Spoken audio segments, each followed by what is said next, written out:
Well, plus 10 for using Motorhead, minus 10 for incorrect apostrophe usage. It's Empire of Steel for the SEGA Mega Drive.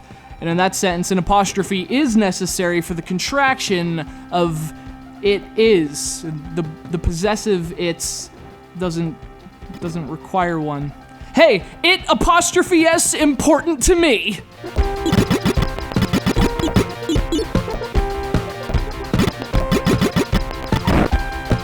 Released in 1992, Empire of Steel is known in the States as Steel Empire for the Genesis, but this is the European Mega Drive version, which swapped two of the words and added a preposition. One of those decisions you'd love to be in the room for, if only to ask, are you guys f***ing serious?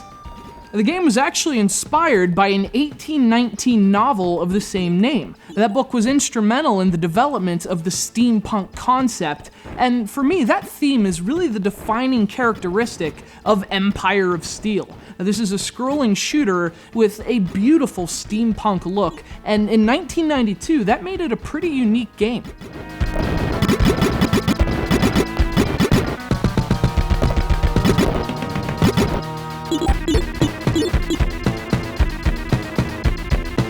As a pilot in Silverhead, the last independent republic, it's your job to bring down the Motorhead Empire. Obviously, the story isn't all that remarkable, and frankly, neither is the gameplay. But again, what makes Empire of Steel stand out is its art. The game's steampunk-inspired cities and airships look tremendous, and it also makes for some pretty interesting enemy design, very atypical for this kind of game.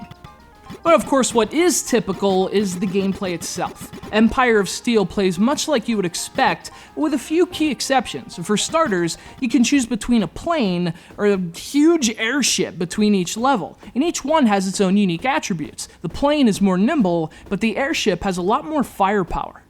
You can also shoot backward, and the game does use that. A lot of the enemies can actually loop back around once they've passed you, and along with groups that attack from both sides, the ability to shoot backward becomes very useful, and the game really does a lot to weave that into the gameplay.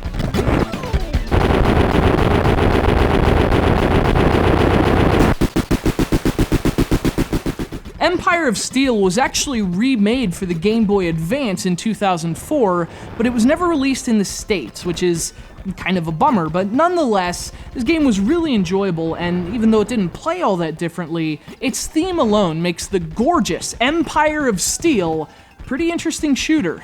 Poor punctuation and all.